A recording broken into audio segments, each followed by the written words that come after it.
कहा था इदारे शरिया की तरफ से या यूसीसी यूनिफॉर्म सिविल कोड के मामले में कर्नाटक के मुस्लिम लीडरान आखिर क्यों खामोश हैं? केरला, बिहार और चंडीगढ़ रियासतों में हलचल हो रही है, लेकिन कर्नाटक में यूसीसी के खिलाफ मुस्लिम लीडरों ने एक मीटिंग भी नहीं की।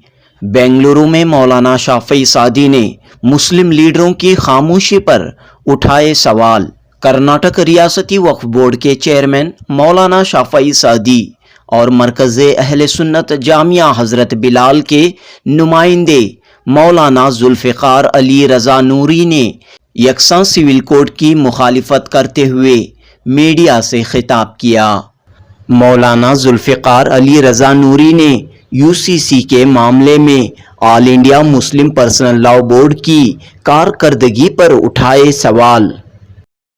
ये भी बता रहा हूं मैं, कर्नाटक का हमारा मुस्लिम लीडर्स को केरला में कम्युनिस्ट पार्टी, कांग्रेस, मुस्लिम लीग और पूरे उलमाओं को मिला के मीटिंग चल रहे 10-15 दिन से पूरा केरला में मीडिया में पूरा रियासत में यूसीसी का बारे में चर्चा हो रहा है। अब तक हमारा कर्नाटक में ये एक मीटिंग भी हमारा जिम्मेदार हजरात नहीं करे। इसलिए पूरे पॉलिटिशियंस भी और उलमाओं को बुला के क्या क्या करना, स्टेट गवर्नमेंट से एक ओपिनियन भी जाना चाहिए। स्टेट गवर्नमेंट से ओपिनियन जाना ये बहुत मुसलमानों को बहुत आतंक है। ये हमें हमारा शरीयत बोले तो हमारा जान है, वो शरीयत को इधर क्या खत्म करने का एक यूसीसी का प्लान ही चाहिए। यूसीसी आप देखो, यूसीसी आप वेबसाइट में ओपन करें तो आपको मालूम होता तलाक, अडॉप्शन, विरासत और ऐसा जो शरीयत एप्लीकेशन एक्ट में 1937 में हमना एक हक दिलाए गए हैं उसको खत्म करने का है यूसीसी। इसलिए हमारा आतंक है मुसलमानों का पूरे का, ये हरगिज ये लागू नहीं होना चाहिए। बिलखुसूस जो हिंदुस्तान के मुसलमानों का मुस्लिम पर्सनल बोर्ड जो कायम किया गया था, मैं उस बोर्ड से पूछना चाहता हूं कि आप गादी लगाकर जो आराम से सो रहे हैं और आप पूरे मुल्क के मुसलमानों के ठेकेदार बनते हुए नजर आते हैं, आपकी क्या आप जिम्मेदारी है? आप इस तरह के मायूस कुन बयानात देकर मुसलमान के जज्बात को आप कमज़ोर जो कर रहे हैं, मैं आपसे गुजारिश करूंगा कि अभी जो हिंदुस्तान की सतह पर जो मुस्लिम पर्सनल बोर्ड बना हुआ है उसको तमाम मुसलमान मिलकर उसको बर्खास्त करें और मैं उनसे कहूँगा तमाम के तमाम इस्तीफ़ा दें। और जो हजरात, जो उलमा, जो वकला, जो अमायदीन, जो कौम की फ़िक्र और कौम को अपनी हिफाजत और शरीयत की हिफाजत बचाना चाहते हैं, उन उलमा किराम, उन वकला के हाथ में, उन अमायदीन के हाथ में, उन मुदव्विरीन और मुफक्किरीन के हाथ में मुस्लिम पर्सनल बोर्ड की बागडोर होनी चाहिए। ये तमाम खेल तमाशा जो मुल्क में मुस्लिम पर्सनल बोर्ड के जरिए से हो रहा है, ये तमाशा खत्म होना चाहिए। बावकार उलमा, बावकार वकला, बावकार तंजीमात के उलमा जिम्मेदारान आगे आए और मुस्लिम पर्सनल बोर्ड को वो अपने हाथ में लेकर मुसलमानों की हिफाजत करें, शरीयत की हिफाजत करें। 5 जुलाई 2023 बरोज चहारशंबा बेंगलुरु में इदारे शरिया कर्नाटक के तहत यकसा सिविल कोड के मामले में एक अहम मुशावरती इजलास मुनक़द हुआ। मरकज़े अहले सुन्नत जामिया हज़रत बिलाल के दफ्तर में हुए इस इजलास में उलमाए कराम ने कहा कि मरकज़ी हुकूमत यकसा सिविल कोड को नाफिज करने के लिए राह हमवार कर रही है। दीगर अक़लियतों के साथ मुसलमान भी इससे मुतासिर होंगे। मरकज़ी हुकूमत का ये कदम शरीयत में मुदाखिलत है।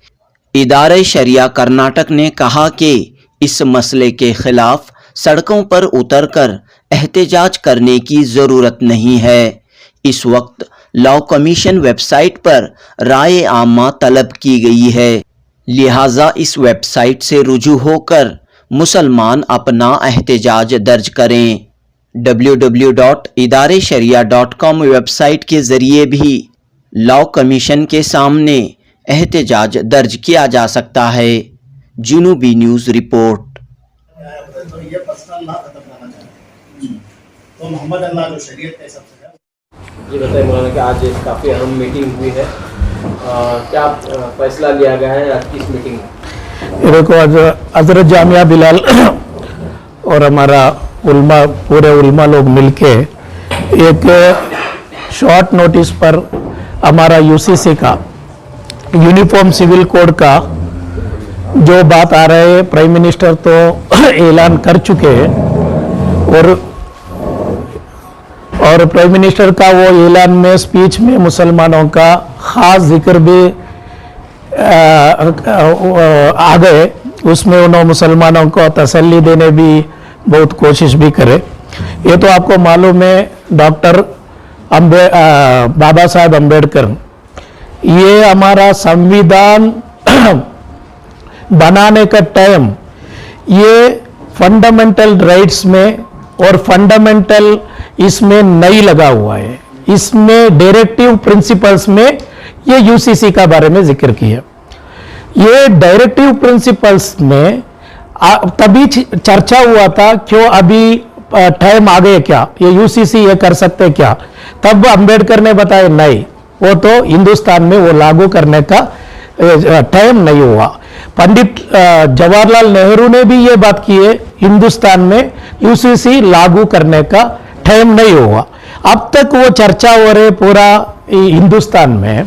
वो उधर क्या होता बोले तो आर्टिकल 19 सॉरी हमारा शरीयत एक्ट मुस्लिम पर्सनल लॉ, वो शरीयत एक्ट 1937 में ब्रिटिश गवर्नमेंट ने लागू करे। वो 1937 का वो शरीयत एप्लीकेशन एक्ट को हमारा कॉन्स्टिट्यूशन में हमने फ्रीडम दिए, वो ऐसा बरकरार रहना। 1937 का जो शरीयत एक्ट है, जो मोहम्मदन लॉ है, वही बरकरार रहना। हिंदू एक्ट 1955 में आ गया, वो भी है इधर। अभी देखो इधर आईपीसी इंडियन पीनल कोड सबको एक ही है, मर्डर करे तो क्या करना, चोरी करे तो क्या करना, और रेप करे तो क्या करना, पूरे को एक ही है। और लेकिन तो हिंदुस्तान का ये संविधान में ये बताया गया है freedom of the religious. Article 26 to 28 में क्या बता रहे, हर एक मजहब को भी उनका मजहब का तहत अमल करने का और उनका पूरा आजादी हिंदुस्तान में संविधान अपना फंडामेंटल राइट्स है। वो फंडामेंटल राइट्स और डायरेक्टिव प्रिंसिपल्स, उसमें क्या भी उधर क्या कंपटीशन आए तो डायरेक्टिव प्रिंसिपल्स को लागू करने हरगिज नहीं होता। ये फंडामेंटल राइट्स है हमारा। ये कौन सा रिलीजियस फ्रीडम, रिलीजियस फ्रीडम सिर्फ मुसलमानों का नहीं है, पूरे हिंदुओं का है, क्रिश्चियन लोगों का है, जैन्स को आप देखो, सिख लोग अभी भी तलवार हाथ में रख के जाते हैं। तलवार रख सकते हैं कि आईपीसी का खिलाफ है, वो इंडियन पैनल कोड का खिलाफ है, और ये भी रखे जाना है। ये क्या है बोले तो हिंदुस्तान उतना ये यूनिटी इन डाइवर्सिटी है। हिंदुस्तान का ये बहुत बड़ा खूबी है यूनिटी इन डाइवर्सिटी। इसलिए अब तक कौन भी यूसीसी लागू करने को कौन भी कोशिश नहीं करे। संविधान में है वैसा, संविधान में डायरेक्टिव प्रिंसिपल्स में ये इसका है क्या, दारू का बैन, क्या मद्यपान, शराब का, वो शराब का वो भी डायरेक्टिव प्रिंसिपल। वो अभी हमारा सोशल, हमारा जिंदगी खराब कर रहे, फैमिली खराब हो रहे ये दारू पी के। उसको पहला इधर लागू होना था, अब तक लागू नहीं हुआ, हिंदुस्तान में भी नहीं हुआ, हमारा कर्नाटक में भी नहीं हुआ। और सेकेंड बात, ये डायरेक्टिव प्रिंसिपल्स वो स्टेट का आजादी है, स्टेट गवर्नमेंट का आजादी है। अगर स्टेट गवर्नमेंट चाहे तो कर सकते। एक अभी ये क्या है, पार्लियामेंट में मेजॉरिटी से करने का कोशिश हो रहा है। इसको हमें पूरे मजम्मत करेंगे। यूसीसी आए तो ये मुसलमानों का टारगेट है, मुसलमानों का तलाक का बारे में ये चर्चा हो रहे, और हमारा विरासत का लड़कियों को क्यों आधा करके उलमा लोग अभी बताए गए, क्यों आधा, 1 रुपये के भी खर्च हमारा औरतों का नहीं है। अम्मी को बच्चे लोग ये पालना है, और शौहर बीवी को, और लड़की को अब्बा, वैसा है। 1 रुपये का भी खर्चा इस्लाम में एक औरत का ऊपर नहीं है, फिर भी आधा दे रहे विरासत में।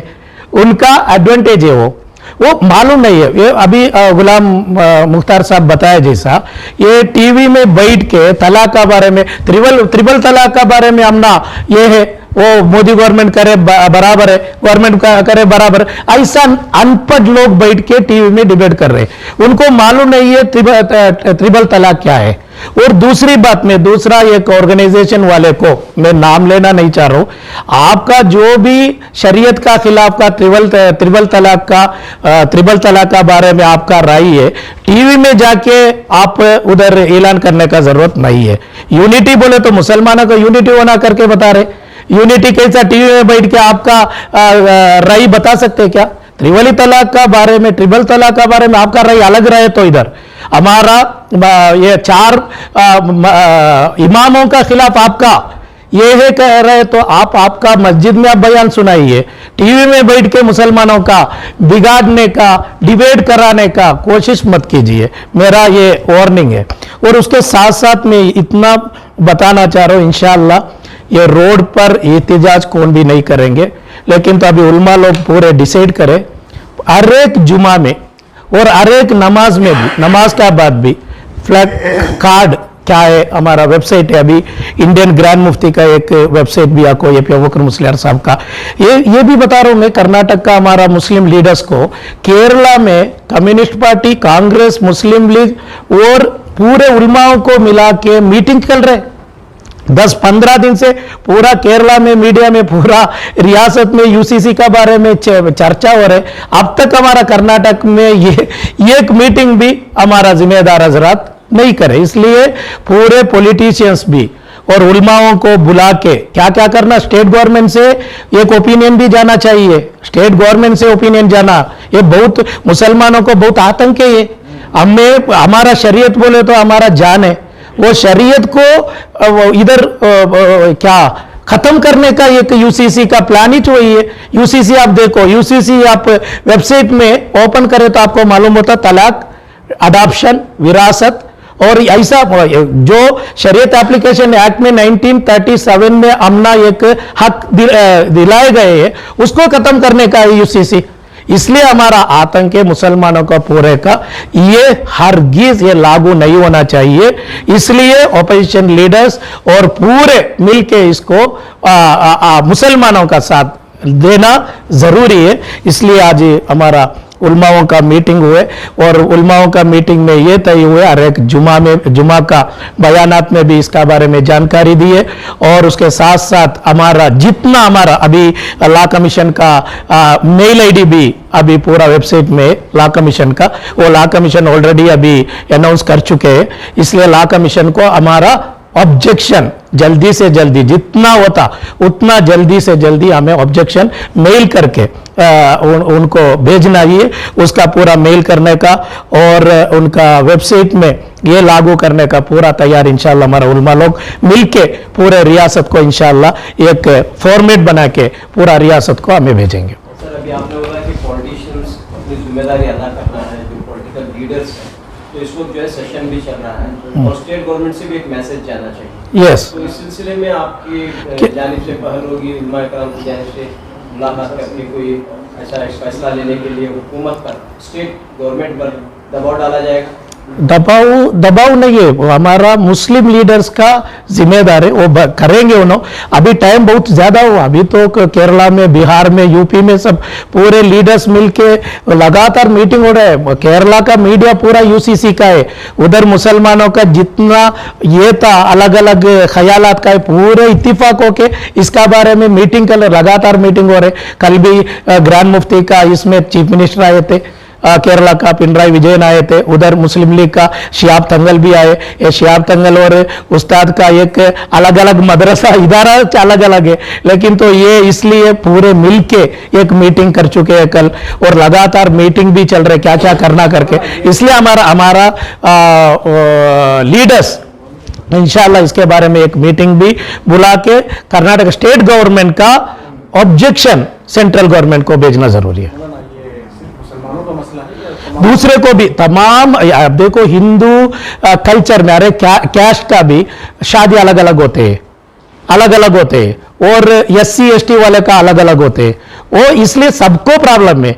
मेन प्रॉब्लम होता मुसलमानों का है। साइलेंट प्रोटेस्ट में भी दूसरे मजहब वालों को भी साथ में लेना चाहिए। वही है, वो भी है हमारा। मैं अभी हमारा जुल्फिकार नूरी साहब से भी बात किया, अभी हमारा गुलाम मुख्तार साहब भी बोले, हमारा उल्मा बोर्ड है और बिलाल पूरे मिलके स्वामी जियों का एक मीटिंग करेंगे इंशाल्लाह।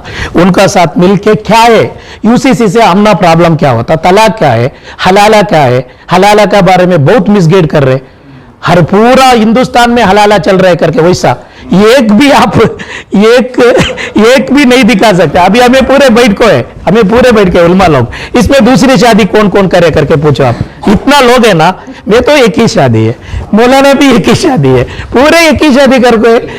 ये क्या है, तलाक बोले तो एग्जिट इमरजेंसी है, वो एग्जिट इमरजेंसी। फ्लाइट में आप जाते, फ्लाइट में जाने के टाइम आपका जान का खतरा आ गया, आप क्या करना, एग्जिट इमरजेंसी यूज करो। ये तलाक उतना ही है, दूसरा क्या भी नहीं है। आप जाके रेल को, ट्रेन को तुम्हारा गर्दन ये करके आपका जान ये खतरा में नहीं करना, जान को बहुत इंपॉर्टेंट है इस्लाम में। इसलिए वैसा टाइम आए तो आप तलाक बोल सकते हैं करके। और हलाला का क्या है, और ये क्या बोले, विरासत औरत, वो भी बताया मैं। और दूसरा क्या बोले, अच्छा चार शादी का, चार शादी कौन करते हैं, सब एक शादी से इधर बहुत बड़ा मुश्किल पड़ रहा है फिर दूसरे शादी, चार शादी कौन करते। इसलिए मैं बता रहा हूं, ये मुसलमानों का शरीयत का एप्लीकेशन एक्ट को, शरीयत मोहम्मदन लॉ को खत्म करने का शादी से, ये जमाने से चल रहा है। एक ऑर्गेनाइजेशन का उनका एजेंडा वही था, यूसीसी हमें लागू करेंगे। आज रियासत कर्नाटक की मरकज़ी इदारे शरिया जो शाख है मरकज़ी इदारे शरिया पटना बिहार की, रियासत और शहर के मुअक्कर उलमाए किराम, मुफ्तियानी इज़ाम यहाँ एक फ़िक्र लेकर तशरीफ़ फरमा हैं। सिर्फ बेंगलोर या कर्नाटक ही नहीं बल्कि पूरे मुल्क के मुसलमान अभी जो हालात होने वाले हैं उससे परेशान हैं। उसी को लेकर, उसी फ़िक्र को लेकर उलमाए अहले सुन्नत इदारे शरिया कर्नाटक की ऑफिस में तशरीफ़ फरमा हैं। जिस तरह के हालात हमारे मुल्क में होने जा रहे हैं, यानी यूनिफॉर्म यकसा सिविल कोड को जो नाफिज करने की बात की जा रही है, ये ऐसा लगता है कि सिर्फ ये एक मनमानी है, यह खेल तमाशा है। 1 अरब 40 करोड़ की आबादी वाले मुल्क को 1 महीने का वक्त देकर राय लेना ये खेल है या फिर एक मनमानी है। ये हरगिज़ ऐसा नहीं होना चाहिए। ये खेल 1950 से लेकर आज तक खेला जा रहा है, बल्कि मैं कहूँगा कि ये आने वाला जो इलेक्शन है 24 का, उस इलेक्शन के लिए ये तमाम चीज़ें पेश की जा रही हैं। बिलखुसूस जो हिंदुस्तान के मुसलमानों का मुस्लिम पर्सनल बोर्ड जो कायम किया गया था, मैं उस बोर्ड से पूछना चाहता हूं कि आप गादी लगाकर जो आराम से सो रहे हैं और आप पूरे मुल्क के मुसलमानों के ठेकेदार बनते हुए नजर आते हैं, आपकी क्या जिम्मेदारी है? आप इस तरह के मायूस कुन बयानात देकर मुसलमान के जज्बात को आप कमज़ोर जो कर रहे हैं। मैं आपसे गुजारिश करूंगा कि अभी जो हिंदुस्तान की सतह पर जो मुस्लिम पर्सनल बोर्ड बना हुआ है, उसको तमाम मुसलमान मिलकर उसको बर्खास्त करें और मैं उनसे कहूँगा तमाम के तमाम इस्तीफ़ा दें।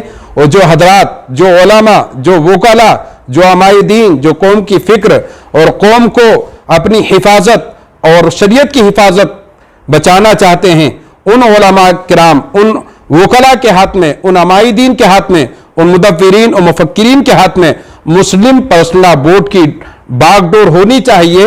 ये तमाम खेल तमाशा जो मुल्क में मुस्लिम पर्सनल बोर्ड के जरिए से हो रहा है, ये तमाशा ख़त्म होना चाहिए। बावकार उलमा, बावकार वकाला, बावकार तंजीमात के उलमा जिम्मेदारान आगे आएँ और मुस्लिम पर्सनल बोर्ड को वो अपने हाथ में लेकर मुसलमानों की हिफाजत करें, शरीयत की हिफाजत करें। आज अल्हम्दुलिल्लाह हम देख रहे हैं कि हिंदुस्तानी सतह पर इदारे शरिया पटना बिहार में उसके सदर मौलाना गुलाम रसूल बलियावी साहब, जो सिर्फ इसी यकसा सिविल कोड के लिए नहीं, बल्कि जहां मुसलमानों का असराफ हो रहा है, जहां बेजा पैसा उठ रहा है, चाहे शादी के मामलात हो या दीगर मामलात हो, तमाम पर आज वो पूरे मुल्क में आवाज उठा रहे हैं। और सिर्फ बिहार ही में नहीं, बल्कि वो पार्लियामेंट में भी मुसलमानों के हिफाजत के लिए, शरीयत की हिफाजत के लिए उन्होंने आवाज उठाई है। तो मैं कहूंगा इन जैसे मुफक्किर उलमा, मुदब्बिर उलमा, शरीयत को हिफाजत करने वाले उलमा को मुस्लिम पर्सनल बोर्ड में आना चाहिए, ताकि मुसलमान उसकी हिफाजत हो सके, मुसलमान उन पर भरोसा कर सके। आज चंद लोग हैं जिन्होंने मुस्लिम पर्सनल बोर्ड को एकदम खेल और तमाशा बना रखा है। और मैं बिलखुसूस रियासत कर्नाटक के सियासतदान से गुजारिश करूंगा कि हमारे सीएम सिद्धरामैया साहब हो या हमारे डीसी, हमारे नायब वजीर आला DK शिव कुमार साहब हों या होम मिनिस्टर हमारे परमेश्वर साहब हों, तमाम के बयानात बड़े अच्छे लगे हमें। तमाम ने कहा मुसलमानों के आशीर्वाद से, मुसलमानों के सपोर्ट से, मुसलमानों की मेहनतों से कर्नाटक में कांग्रेस हुकूमत आई है। तो मैं उनसे गुजारिश करूंगा कि वक्त बहुत ही कम है, अभी हमारे पास सिर्फ 10 दिन बाकी हैं। तो आप हजरात से मैं गुजारिश करूंगा, बराए करम आप रियासत कर्नाटक के एक स्टेट लेवल पर यहां के उलमा, मुस्लिम अमाइदीन को आप साथ लेकर एक मीटिंग करें और ये जो सिविल कोड जो नाफिज होने जा रहा है, इसका हुकूमती सतह पर इसका बाइकाट किया जाए। बिलखुसूस जो मुस्लिम MLA अभी आए हैं, आपने, मुसलमानों ने आपको वोट दिया है, पूरी कांग्रेस पार्टी को वोट दिया है, तो आपकी जिम्मेदारी है कि आप आगे आकर, बहुत कम वक्त है, आप उलमा के साथ मीटिंग करें और जल्द से जल्द रियासत यानी कांग्रेस हुकूमत इस बिल की यानी मुखालिफत करके अपनी आवाज को बुलंद करे। मुस्लिम पर्सनल लॉ बोर्ड के किस अमल से आपको एतराज है? अभी कहां आवाज उठ रही है? कोई अभी जो एक बयान आया है, हमने सुना बयान कि कहा कि बाबरी मस्जिद शहीद हो गई तो हमने क्या कर लिया। एक बयान आया कि तलाक के सलासा नाफिज हो गए तो हमने क्या कर लिया। आज ये यकसा सिविल कोड अगर हो जाएगा तो हम क्या कर लेंगे। तो ये मायूस कुन है। कल तो यानी ये होगा कि हम अगर मुसलमान अगर मरता है तो उसको जला दिया जाए, तो तब भी हम ये कहेंगे कि हम कुछ नहीं कर सकते, ठीक है, उसको कब्रिस्तान में दफन ना किया जाए, उसको जला दिया जाए। कल कहा जाएगा काजी निकाह ना पढ़ाए, किसी यानी 7 फेरे लगा दिए जाए, फिर भी हम कहेंगे कि हम कुछ भी नहीं कर सकते हैं। तो ये मायूस कुन जो जवाबात मुस्लिम पर्सनल बोर्ड की तरफ से आ रहे हैं, तो उनको हक नहीं है कि वो अब वहां पर अपने कायम मकाम रहें, बल्कि मुफक्किर उलमा को आना चाहिए, मुफक्किर अमाइदीन को आना चाहिए जो शरीयत की हिफाजत कर सके। मौलाना, मुस्लिम पर्सनल लॉ बोर्ड में सभी मसलकों की मकतब फिक्र की नुमाइंदगी है। मैं किसी मसलक को नहीं, मैं किसी मसलक जी, कैसे आप जो है इसकी कार मैंने ये नहीं कहा कि किसी मसलक को, मैंने नहीं कहा। मुस्लिम पर्सनल लॉ बोर्ड में तमाम की नुमाइंदगी मौजूद है जी, वो कोई भी हो, चाहे वो किसी भी मसलक के हों। जो बयान आ रहे हैं वो क्या ऑफिशियल बयान है जिस पे आप एतराज कर रहे हैं? बिल्कुल, मुस्लिम पर्सनल लॉ का हाँ जी जी, बिल्कुल ऑफिशियल है, अखबारात में आ रहे हैं, बिल्कुल अखबारात में बयान आता रहे हैं। कहाँ है आप मुस्लिम पर्सनल बोर्ड? कहाँ सोया हुआ है अभी मुस्लिम पर्सनल बोर्ड? उठे वो, या फिर अगर वो उनके अंदर हिम्मत नहीं है तो निकले वहां पर, इस्तीफा दे। वहां पर जो उलमा काम कर रहे हैं उनको वहां पर उनको लिया जाए। तमाम मसलक के उलमा जो है उसमें शामिल है, नुमाइंदे शामिल हैं, आपके मसलक के भी नुमाइंदे इसमें शामिल हैं, तो कैसे क्यों एतराज क्यों? मैंने यहाँ मसलक की बात नहीं है, यहाँ पर कुरान और हदीस की हिफाजत है, हमारे मुस्लिम लॉ की हिफाजत है। यहाँ कोई मसलक का मामला नहीं, किसी तमाम मसालिक के लोग मौजूद हैं उसमें। मैं उनसे ये नहीं कह रहा कि हमारे मसलक को लोगों को लिया जाए, मैंने कहा जो शरीयत और कुरान की हिफाजत करने वाले उलमा हैं उनको उसमें शामिल किया जाए। जामिया हज़रत बिलाल में इदारे शरिया के ऑफिस में शहर बेंगलोर के और कर्नाटक के उलमा सुन्नत की एक खुसूसी मुशावरती मीटिंग हुई। इसमें कॉमन सिविल कोड के सिलसिले में गौर व खोज किया गया और ये तय पाया कि मरकज़ी हुकूमत जो UCC कानून लाना चाह रही है, कॉमन सिविल कोड, हम इसकी सख्त मजम्मत करते हैं। इससे हिंदुस्तान में रहने बसने वाले जितने भी मज़ाहिब के मानने वाले हैं, ये सबके लिए नुकसानदेह है, नामुनासिब है। आज़ादी के एक लंबे अरसे से तमाम हिंदुस्तानी अपने मज़ाहिब पर अमल करते हुए, रसूम और रिवाज पर अमल करते हुए ज़िंदगी गुजार रहे हैं। हिंदुस्तानी हालात के तकाज़े ये हैं कि कॉमन सिविल कोड का मसला न छेड़ा जाए बहुत से मसाइल हैं, आज भी हिंदुस्तानी तरस रहे हैं उन मसाइल के हल के लिए। एजुकेशन का मसला है, हेल्थ का मसला है, रोज़गार का मसला है, सड़कों का मसला है। तो ये बेशुमार मसाइल हैं, हुकूमत को इस पर तवज्जो देना चाहिए। आज की मीटिंग में ये भी तय हुआ कि हम रोड सड़क पर एहतजाज करने नहीं जाएंगे। हमारी कोशिश होगी कि तमाम बिरादरान वतन को, तमाम मज़ाहिब के मानने वालों को, तमाम बिरादरियों को साथ में लेकर हम अपनी नाराज़गी का इजहार करेंगे। और यहाँ आज की मीटिंग में ये भी तय हुआ कि हमारे उलमा मसाजिद में खुतबात जुमा के ज़रिए अपनी कौम में बेदारी लाएं और कॉमन सिविल कोड से इस्लाम को, पर्सनल लॉ को, मुसलमानों को जो नुकसान होने वाले हैं उन नुकसानात से अपनी कौम को बाखबर करें।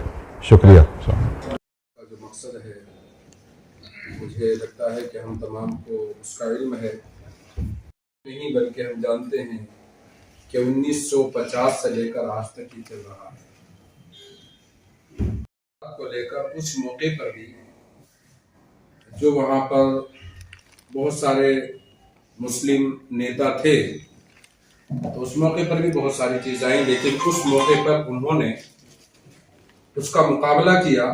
वो जो मैंने मेरे इल्म के एतबार है, आसाम में हम लोग काम कर रहे हैं, बरेली शरीफ से भी हमारा राब्ता है, वहाँ पर भी काफ़ी उलमा इस काम को कर सहारा लिया जा सकता है।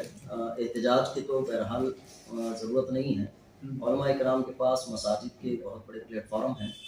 पूरे तौर पर मजहबी आज़ादी यहाँ हासिल है, लेकिन उसके बावजूद तरह तरह के इस तरीके के और वो चाहते यही है कि इतनी जल्दी में, जैसा कि 370 का मामला आया, सोचते रह गए वो कानून बना दिए। और इसीलिए हम जिम्मेदारी है हम सब मिल करके किस तरह से इस काम को आगे बढ़ा।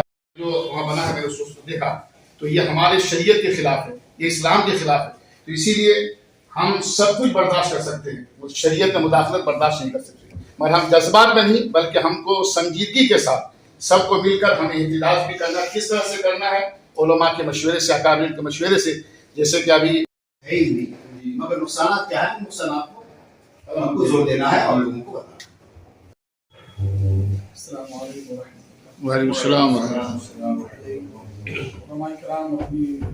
सबसे बड़े सस्पेंस ये है कि अभी ये पता नहीं है कि ये इसमें क्या क्या होगा।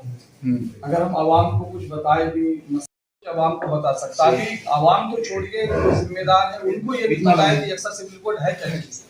इसमें उसके पीछे ऐसी चीजें भी होंगी जो आने वाली नस्ल के लिए बहुत ज्यादा तकलीफ दे होंगी। बहरहाल अगर उनका पता चल जाए तो इंशाल्लाह फिर कुछ न कुछ बात की जा सकती है और आवाम को बताकर हम करके ये एक्स्ट्रा सिविल कोड है क्या। तो सबसे पहले सिविल कोड का मतलब हम जाने कि सिविल कोड का मतलब इन्हीं को ज्यादा नुकसान है, बाकी मज़ाहिब को नहीं है। तो अब ये मेरी गुजारिश ये है, जैसे इदारे बड़ी कीमती आराएं पेश की हैं, मेरे ख्याल से भी जिन उमूर इनका पहले ही से जो मेन टारगेट है या मकसद है वो है मजहब इस्लाम को नुकसान पहुंचाना।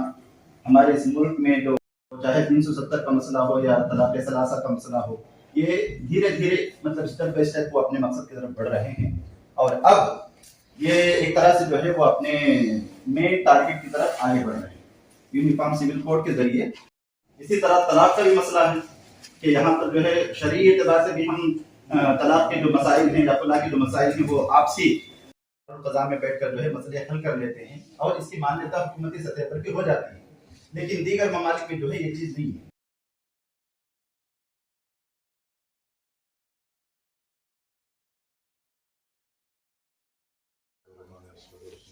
सुने नहीं आ रहा।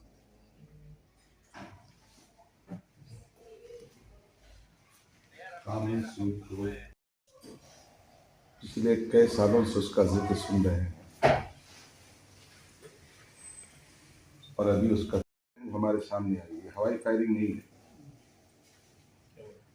और सुनते हैं कि वहाँ की हम दूसरों का तस्करा नहीं करेंगे। हम चाहेंगे, बहुत से लोगों ने कहा भी, अभी कोई मौजूद आया हुआ है कॉमन सिविल कोड, कानून की जरूरत है। सबसे पहले तो लॉ यूनिफॉर्म सिविल कोड है क्या, इसके ताल्लुक से हम पहले आगाही हासिल करनी है। जिनसे जो है यूनिफॉर्म सिविल कोड के ताल्लुक से जो है उनके मीटिंग हुई और उसमें यह तय पाया कि खामोश एहतजाज इसी तरीके से कर सकते हैं कि रोजाना अखबार में किसी